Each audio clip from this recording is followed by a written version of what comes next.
Olá pessoal, nesse vídeo de hoje nós vamos aprender a trabalhar com o pivô da imagem do nosso player, do nosso jogador.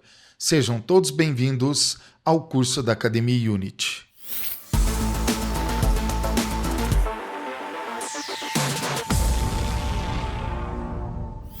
No Unity 6, o termo pivô refere-se ao ponto de ancoragem ou rotação de um objeto dentro da cena.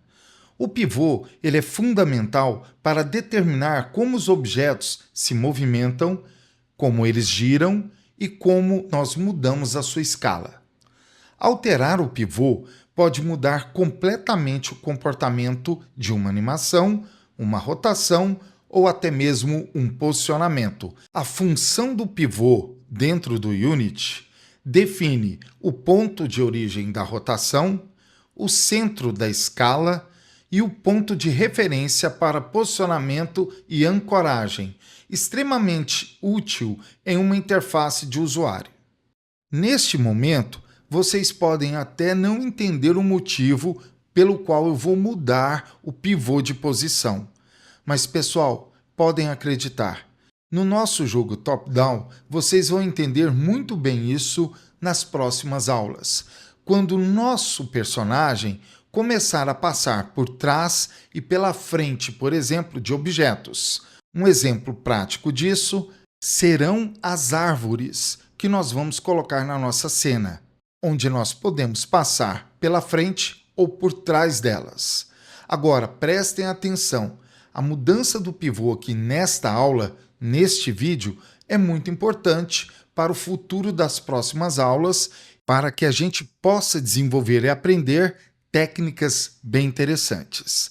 Claro, o pivô necessariamente não deve ser modificado a toda hora, e sim quando necessário, mas para cada desenvolvimento de um jogo, o pivô pode trabalhar de formas diferentes.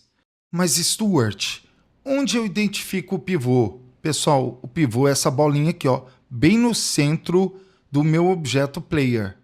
Hair também tem um pivô e Hand também tem um pivô. Mas, basicamente, o pivô principal nosso está dentro do objeto player. Olhem só. Se por um acaso eu quiser utilizar as ferramentas aqui, eu tenho a opção da ferramenta de rotação. Quando eu clico aqui, pessoal, vocês podem ver que eu tenho aqui a ferramenta de rotação dentro do meu objeto e eu posso agora clicar na linha azul com o botão do mouse, segurar e rotacionar o meu player, o meu objeto. Vou dar o Ctrl Z, voltar à posição original e posso rotacionar também no sentido anti-horário. Ctrl Z. Então, o pivô determina, no caso, como a rotação do objeto irá acontecer, ou seja, como ela deverá ser feita. Mas, Stuart, essa linha azul aqui é referente a qual eixo do transforme da rotação aqui? Ela é representada pelo eixo Z, o eixo de profundidade. Olhem só, eu vou colocar 90, eu vou colocar 45, eu vou colocar menos 45 e assim eu estou rotacionando o meu objeto através do transforme. Vou zerar o valor e com isso nós já entendemos um pouco da utilidade do pivô. Só que agora nós precisamos mudar o pivô da origem da nossa imagem, ou seja, do nosso player. Eu vou mudar tanto o pivô do corpo do nosso personagem, quanto do cabelo e também da mão dele. Agora, nós precisamos ir na origem aqui da imagem, dentro da pasta Idle, ou seja, dentro da pasta Sprites, dentro da pasta Personagens, dentro da pasta Humano, nós temos a pasta Idle. E eu vou clicar agora na primeira imagem, que é a imagem Base Idle Strip 9. Olhem só, pessoal, eu vou clicar no botão para abrir o editor de sprite. No vídeo anterior, na aula anterior, nós modificamos aqui os recortes. Se vocês observarem, cada recorte também tem o posicionamento do pivô. Olhem só aqui. O pivô em todas as imagens, ele está o quê? Centralizado. Nós temos aqui 9 imagens. Se vocês observarem, 1, 2, 3, 4, 5, 6, 7, 8, 9. Evidentemente, na aula anterior, eu poderia ter mostrado como organizar o pivô no momento que nós recortamos a nossa imagem. Só que eu vou fazer isso somente agora, porque eu quero que vocês entendam o conceito de pivô. Na aula anterior, no vídeo anterior, nós utilizamos a opção aqui de recorte e o tipo de recorte Grid by Cell Count, onde nós escolhemos a coluna sendo o número 9, porque nós temos 9 imagens, e a linha nós utilizamos o número 1, porque nós só temos uma linha. Mas, pessoal, olhem só aqui, eu tenho a opção do pivô, que está centralizado. Eu vou clicar aqui e mudar a opção para customizável. Quando eu clico, eu escolho qual é o pivô customizável que eu tenho no eixo X e no eixo Y. No eixo X, nós vamos deixar o valor 0,5. No eixo Y, nós vamos colocar 0,05 e vamos fazer o recorte, o slice. Olhem só, quando eu faço o slice, olha o meu pivô aqui, pessoal, está na posição customizada com o pivô no eixo X 0,5 e no eixo Y 0,05.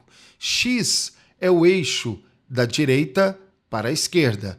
Y é o eixo para cima e para baixo. Todas as imagens estão padronizadas agora com essa posição do pivô. Agora eu posso clicar no aplicar e fechar o Sprite Editor. Se vocês observarem, a posição do nosso objeto player, do corpo dele, foi alterada, porque eu tenho que alterar também a imagem do hair, cabelo, e a imagem da mão dele. Mas eu faço isso na origem. Então eu vou para a segunda imagem aqui, que é a imagem ball hair underline idle underline strip 9. Eu venho no botão Open Sprite Editor e vou fazer o mesmo procedimento. Clico no botão Slice, eu tenho aqui as opções da mesma forma, só que agora eu tenho um pivô customizado e nessas coordenadas. Quando eu clico no Slice, automaticamente o meu pivô também foi modificado através de todas as imagens. Clico no Apply, fecho. Agora eu tenho que fazer isso apenas no objeto original da mão. E o objeto original da mão é esse aqui, ó, Tools, underline, Idle, underline, Strip 9. Vamos fazer o mesmo procedimento. Open Sprite Editor, Slice, faço o Slice e olhem só, mando aplicar, fecho o Sprite Editor e, pessoal, eu vou clicar 2 vezes no meu objeto player. Olhem só ele aqui. Vou usar o scroll do mouse e olhem que a referência do pivô ela foi modificada. Mas, Stuart, como é que você sabe disso? Pessoal, olhem só. No transforme, na rotação, no eixo Z, eu vou colocar aqui 25. Olhem só que ele rotacionou pelo pivô aqui embaixo. Eu vou colocar menos 25. Viram a diferença? Eu vou zerar o valor. Só que tem uma coisa aqui que eu acho muito interessante mostrar para vocês. No Inspector, nós temos aqui no objeto Player uma opção chamada Sprite Sort Point. Está centralizado. Nós vamos colocar pelo pivô também. Vamos fazer isso no Hair. E vamos fazer isso no Hand. Assim eu vou ter o meu pivô organizado pelo sprite, pelo ponto dele. Como eu disse, não se preocupe, porque muitas dessas opções vocês vão entender nos próximos vídeos. Qualquer dúvida que vocês tiverem, deixem aqui na descrição desse vídeo. Vamos clicar no Ctrl S para salvar a nossa cena, para não perder nada até agora do que nós fizemos. E pessoal, esta é a aula onde vocês passam a entender o funcionamento do pivô, ao menos como configurá-lo no recorte do Sprite Editor. Eu espero que vocês tenham gostado desse vídeo, nos veremos em breve no nosso próximo vídeo e um grande abraço a todos, pessoal. Até mais!